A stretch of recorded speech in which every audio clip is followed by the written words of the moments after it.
시간 함께 하실 하나님의 말씀 시편 139편 1절에서 7절까지 말씀입니다. 시편 139편 1절에서 7절.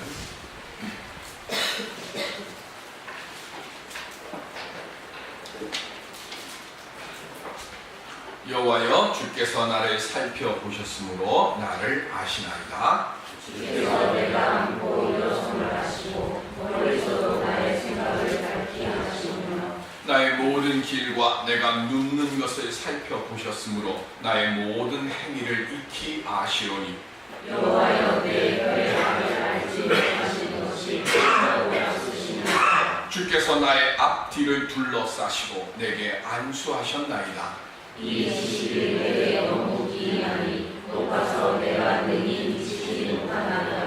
내가 주의 영을 떠나 어디로 가며 주의 앞에서 어디로 피하리까. 아멘.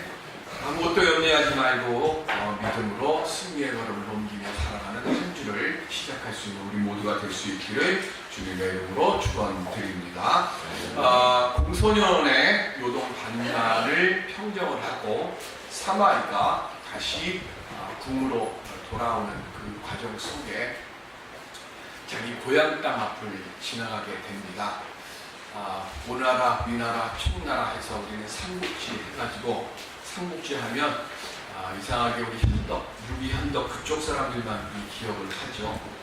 그리고 우리는 조조를 좀 나쁜 사람으로 이렇게 여기지만 사실은 중국 땅에 가면 조조는 아주 위인으로 인정을 받고 있습니다.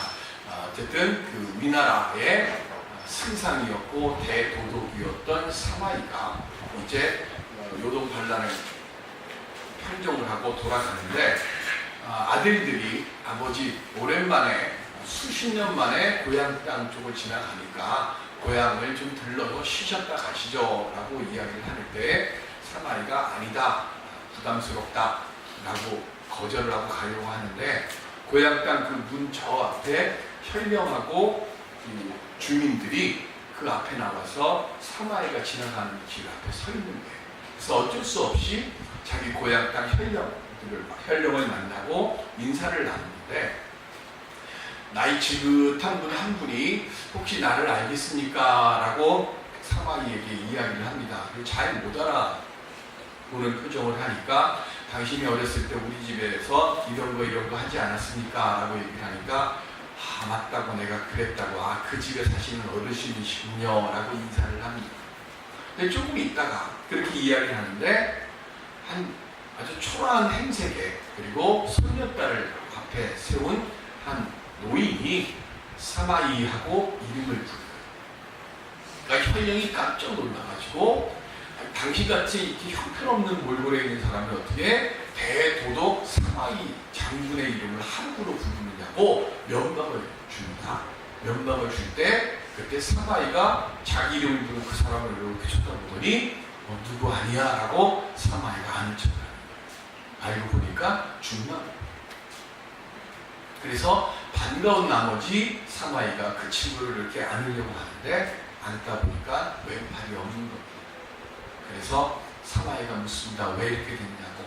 그랬더니 삼국시대니까 늘 전쟁터에 나가게 되는데 이 친구도 전쟁터에 나가서 전쟁에 참여했다가 그만 왼팔을 잃어버린 거예요. 사마이가 그 친구를 이렇게 보면서 나한테 말 좀 하지. 그러면서 자기 장군이 된 자기 두 아들을 부릅니다. 그리고는 아버지 친구니까 인사드리라고. 그리고는 그 친구와 함께 하룻밤을 지냅니다. 친구는요, 위나라 최고의 승상입니다. 60이 훨씬 넘은 지금 이 시간까지 승상이 되었고 요동의 반란을 진압하러 갔다 오고 대승리를 거두고 돌아오는 그 친구가 지금 자기 동네 앞을 지나간다고 하니까 마음이 얼마나 기뻤겠어요.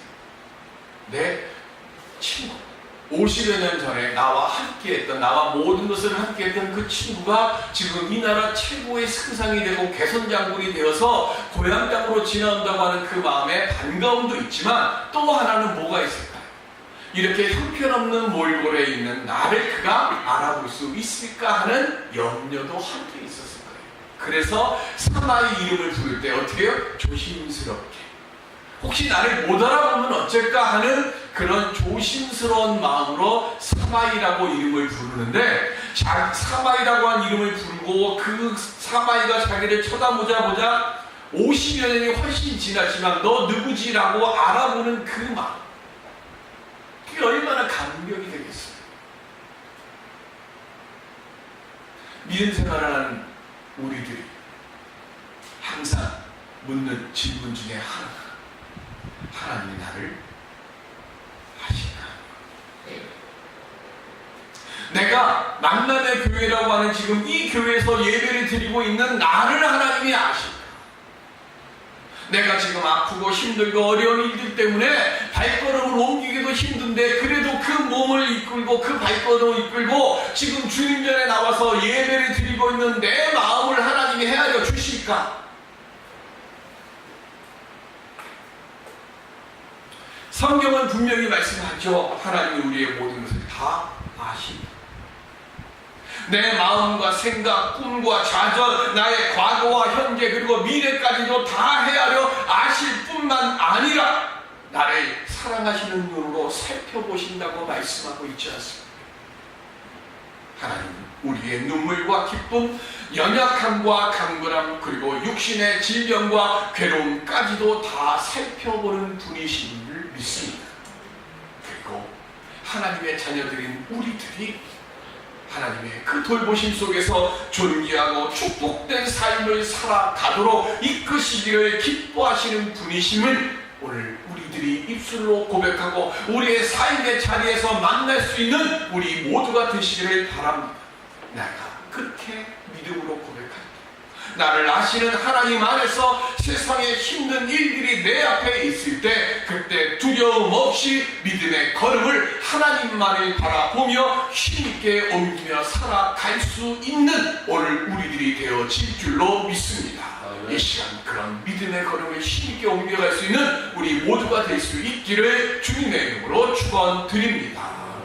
오늘 시편 139편, 하나님이 모든 것을 알고 계시고 어느 곳에나 계시고 내가 내 자신을 알기 전에 하나님께서 먼저 알고 계셨음에 대해서 감사하며 노래하는 시가 139편입니다.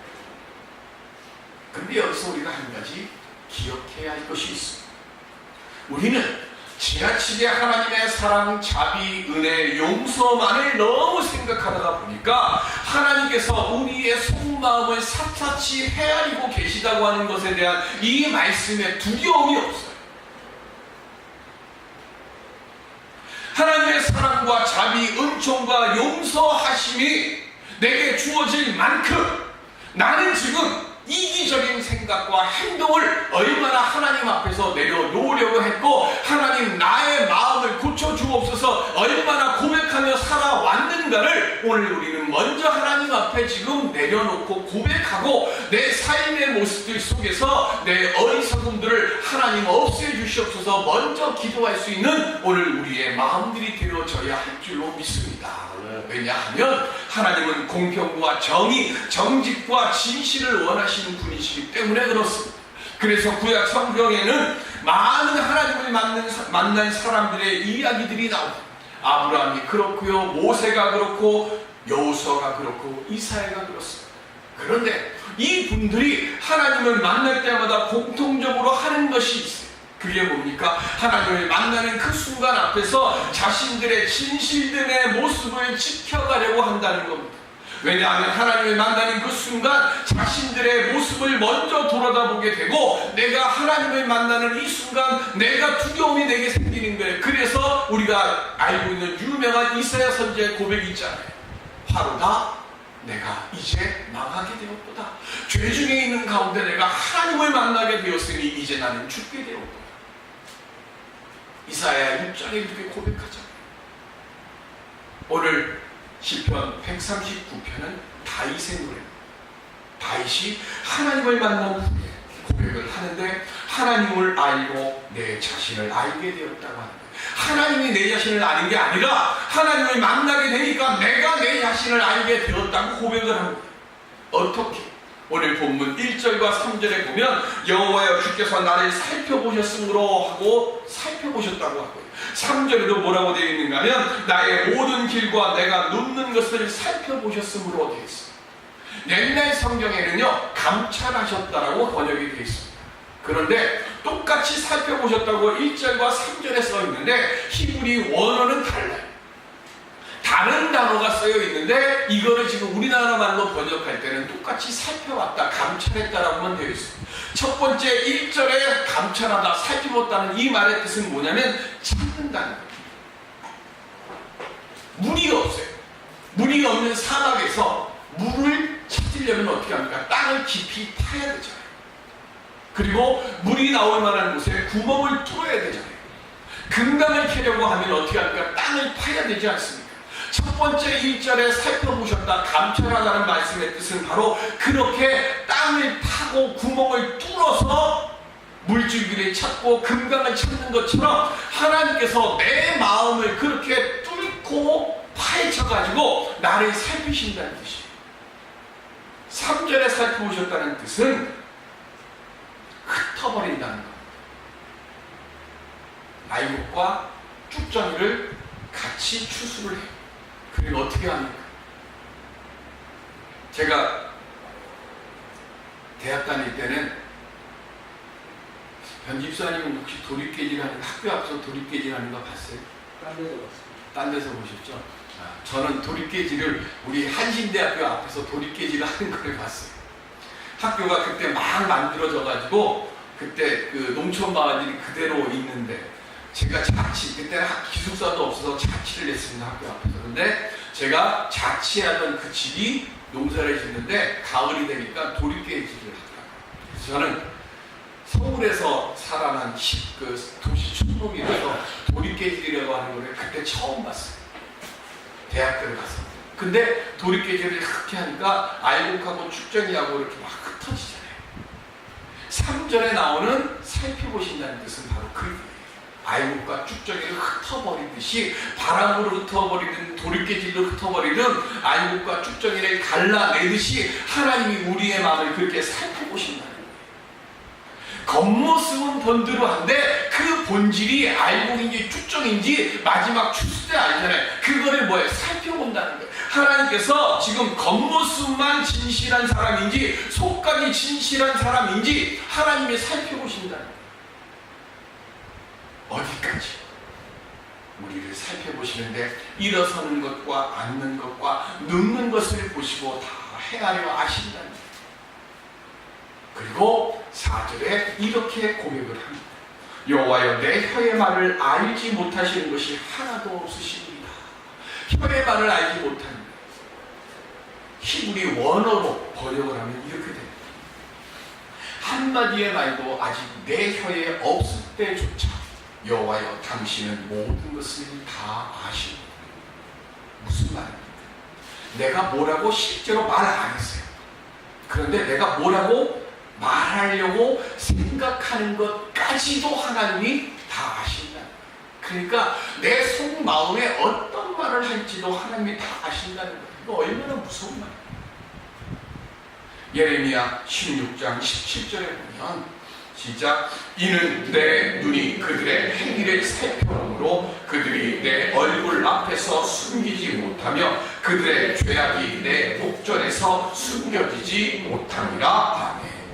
그 어떤 것도 하나님 앞에 숨길 수 없이 다 드러내진다는 거예요. 그러니까 우리는 내가 원하는 생각과 방향에서 행동을 하는 게 아니라 하나님의 뜻에 하나님이 원하시는 방향과 그리고 하나님이 원하시는 그 생각대로 내 걸음을 옮기고 행동하려고 하는 내 믿음의 모습이 있어야 되는 거예요.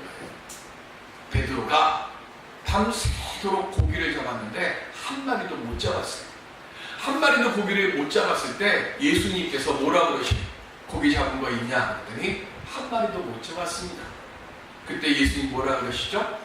그물을 깊은 데로 던지라고 해요. 그때 베드로가 뭐라고 얘기하는가 하면 밤새도록 내가 고기를 잡았는데 한 마리도 못 잡았습니다 라고 얘기해요. 여기 무슨 뜻이 담겨 있을까요? 깊은데 내가 안 던져봤겠습니까?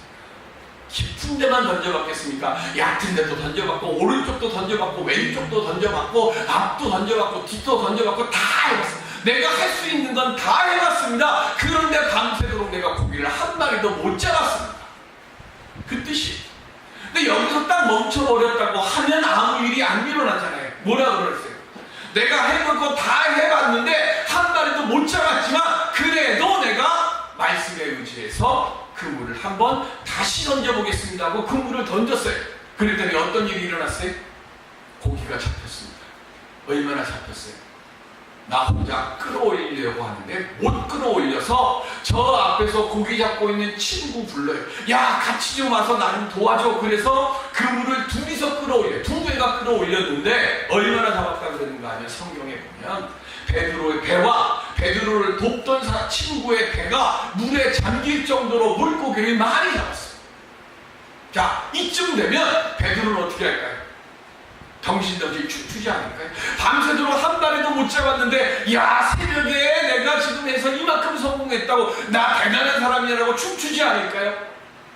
친구들에게 아마 바로 그날 소문 쫙 퍼질 거예요. 베드로가 야, 세상에 나 이렇게 고기 많이 잡은 거 내가 처음 봤어. 고기 함께 잡았던 친구가 자랑하고 다닐 거예요. 베드로 어깨 으쓱할 거예요.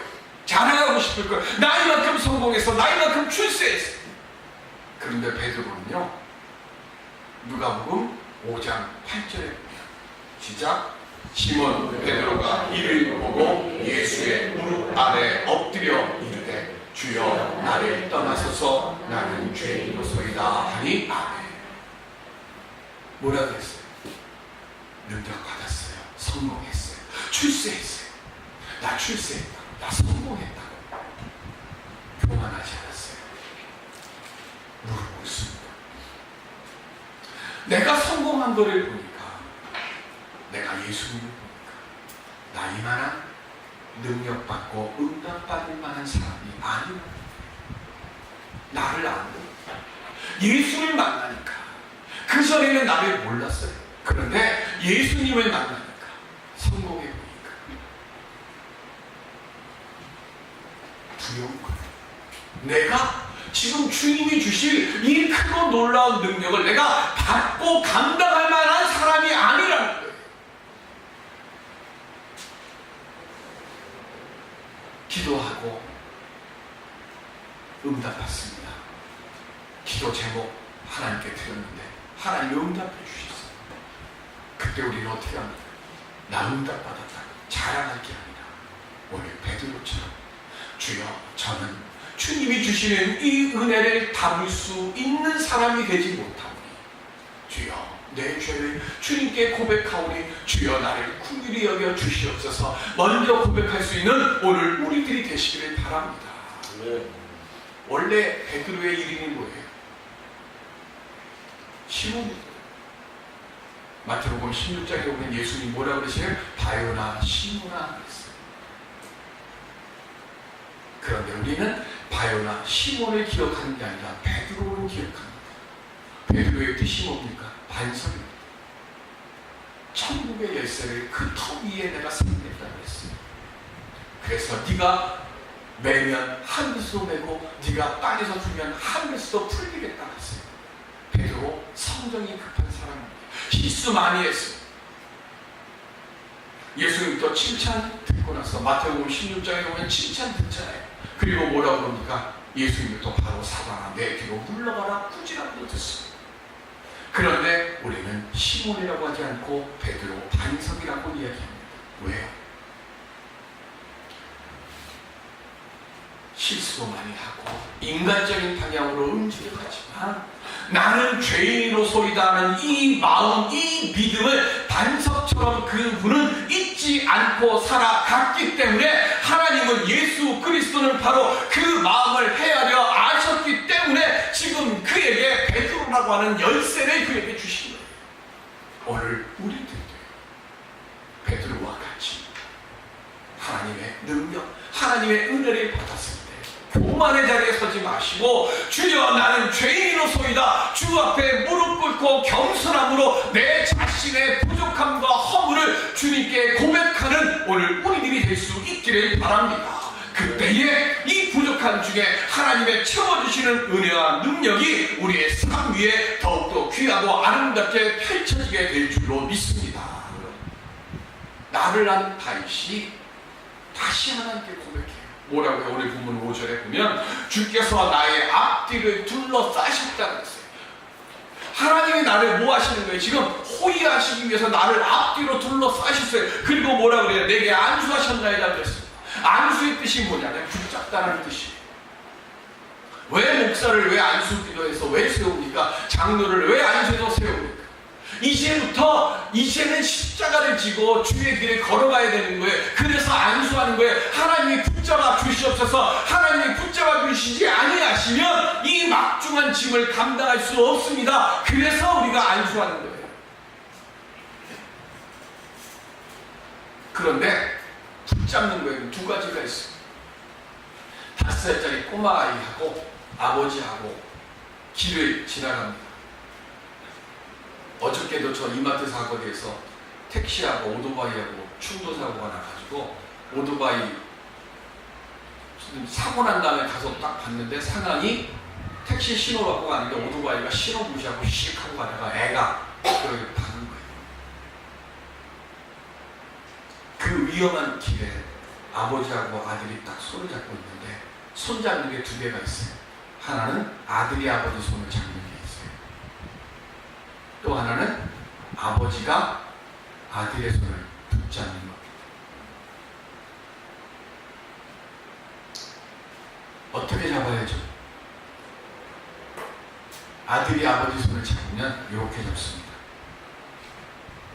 애가 싫어하게 딱 하고 팍 뛰어나가려면 어떻게 자기 손만 놓으면 돼요. 그런데 아버지가 아들의 손을 잡고 있으면 이렇게 잡습니다. 뭐가 안전하죠? 아버지가 아들의 손을 붙잡아야 안전합니다. 오늘 우리가 하나님의 손을 붙잡습니다. 내가 하나님의 손을 붙잡을 때가 있고 하나님이 내 손을 붙잡으실 때가 있습니다. 여러분들은 어떻게 하나님의 손을 붙잡고 삶을 살아가고 계십니까? 내가 하나님의 손을 붙잡을 때는 내가 손만 놓으면 돼요. 그런데 하나님이 내 손을 붙잡고 계시면 그 손을 뿌리쳐야 돼요. 그런데 우리는 하나님이 내 손을 붙잡고 하나님이 나를 안수하시는 게 아니라 내가 하나님의 손을 붙잡고 살아가고 있는 줄로 착각을 합니다. 그러니까 위험한 거예요. 하나님의 곁을 떠나 살 수 있다고 생각합니다. 요나서 1장 3절에 보면 시작. 그러나 요나가 여호와의 얼굴을 피하려고 일어나 다시스로 도망하려 하여 욥바로 내려갔더니 마침 다시스로 가는 배를 만난지라. 여호와의 얼굴을 피하여 그들과 함께 다시스로 가려고 배삭을 주고 배에 올랐더라. 아멘. 하나님이 명령 내리셨는데요, 요나가 자기 마음에 안 들어요. 나를 괴롭히는 나라, 우리나라를 핍박한 나라에 가서 그들로 하여금 뭐해요? 멸망의 길에 서지 말고 복의 길에 서라고 그렇게 말하는 거예요. 그게 싫어요. 목사에게도 마찬가지입니다. 나는 정말 싫은데 하나님이 그 집을 위해서 축복기도 하래요. 싫어. 요나 도망갔어요. 어떻게 도망가요? 하나님이 니느웨로 가라서 동쪽으로 가라 했는데 난 싫어요. 그래서 서쪽으로 갑니다. 다시 쓰고 갑니다. 그리고 배를 탑니다. 그리고 어디로 갑니까? 배 가장 밑창까지 내려요. 왜요? 거기 가면 하나님 지금 어디만 볼 거예요? 오른쪽만 보고 계시니까 왼쪽으로 가는 나를 하나님 모르실 거예요 생각하고, 혹시 몰라서 배 가장 밑창까지 가면 안 보이니까 하나님이 나를 모르실 거야 라고 착각합니다. 어떻게 됩니까? 풍랑만 납니다. 배 밑창에 있던 요나 꺼내가지고 바다로 던져지죠. 물고기 뱃속에 들어갔다가 구원은 여호와께로 나아니라도 하고 회개하고 니느웨로 갑니다. 하나님을 피할 수 있습니다. 없습니다. 내가 숨는다고 숨을 수 있는 게 아닙니다. 오늘 예배 드리고 있는 여러분들 하나님은 다 알고 계십니다. 우리 두 가지의 바구니를 들고 하나님 앞에 왔어요. 하나는 내 기도의 제목의 바구니, 또 하나는 감사의 바구니입니다. 요즘 극동방송에서요 미리 감사라고 하는 그런 프로를 하나 해요. 수요일날 저 6시에부터 하는 거기에 보면 하나님께서 이렇게 해주셨음에 미리 감사합니다는 기도 제목들을 매주 보냅니다. 여러분들 감사 바구니에 지금 뭐가 달려있어요? 하나님 이거 주세요, 이렇게 해주세요, 하나님 도와주세요. 이 바구니는 가득 차 있는데 지금 우리의 감사의 바구니는 구멍이 숭숭 뚫려 있지는 않습니다. 오늘 먼저 예배드림에 감사하는 마음으로 주님 앞에 서는 오늘 심령들이 될 수 있기를 바랍니다. 나의 모든 걸 헤아려 주시는 주, 내가 부족하고 연약하고 모자란 중에도 지금 이 시간 주님 앞에 나와서 예배 드리게 하여 주심에 감사합니다라고 하는 그 감사의 마음으로 주님을 찾을 때 하나님께서 그 중심을 보시고 그에 합당한 은혜로 우리들에게 응답해 주실 줄로 믿습니다. 아세트 선교사라는 분이 10인종 마을에 가서 복음을 전했어요. 그런데 하루는 이 10인종들이 아세트 선교사를 붙잡아서 잡아먹으려고 밤중에 아세트 선교사 집에 갔는데 집 앞에 딱 갔는데 왜 우락부락하게 생긴 사람이, 장군같이 생긴 사람이 창하고 칼을 딱 들고 문 앞에 서 있는 거예요. 너무 무서워서 도망갔어요. 이상해서 그 다음날 낮에 가봤더니 낮에는 아무도 없어요. 그런데 그날 저녁에 또 갔더니 또 역시 창칼을 딱 들고 우락부락하게 생긴 사람이 아세트 선교사 집 문 앞을 딱 지키고 있는 거예요. 며칠 몇 날을 그렇게 계속 갔다가 돌아오고 갔다가 돌아오고 하니까 식인종들이 더 이상 못 참고 며칠 후에 아세트 선교사를 찾아갑니다. 그리고는 말합니다. 밤에 너의 집 지키는 사람 거기 누구냐? 좀 내놓으라고 그래. 그 아세트 선교사가 아무리 생각해도 없거든요. 그러니까 없습니다 라고 얘기를 해요. 그랬더니 식인종들이 하는 말이 거짓말하지 말라는 거예요. 그렇게 하는 말이 우리가 너 붙잡아서 잡아먹으려고, 이 소리를 어떻게 앞에서 하는지 모르지만 어쨌든 너 붙잡아서 잡아먹으려고 밤마다 너희 집에 찾아왔는데 우락부락하게 생긴 웬 장군 같은 사람이 창각칼을 딱 들고 네 집 앞에 딱 지키고 서 있어갖고 무서워서 우리가 도망갔다고.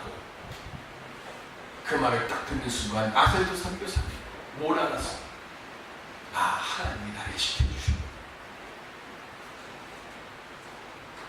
눈에 보이든 보이지 아니하든 하나님은 우리와 함께 하시니 내가 알든 모르든 하나님은 하나님의 손으로 우리의 손을 붙잡고 계시는 줄을 믿으시길 바랍니다. 요한복음 15장 16절에 보시면 시작. 너희가 나를 택한 것이 아니요 내가 너희를 택하여 세웠나니 이는 너희로 가서 열매를 맺게 하고 또 너희 열매가 항상 있게 하여 내 이름으로 아버지께 무엇을 구하든지 다 받게 하려 함이라. 아멘.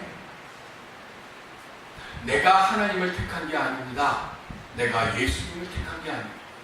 하나님이 나를 택하여 주셨고 예수님이 나를 택하여 주셨습니다.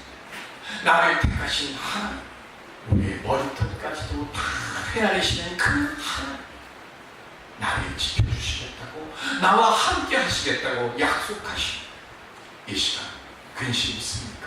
염려 있습니까? 걱정 있습니까? 주님 앞에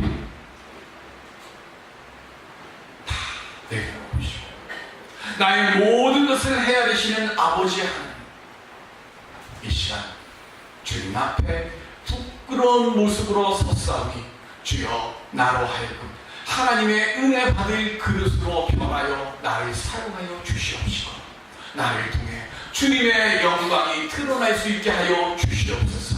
고백하는 오늘 우리들이 될 수 있기를 바랍니다.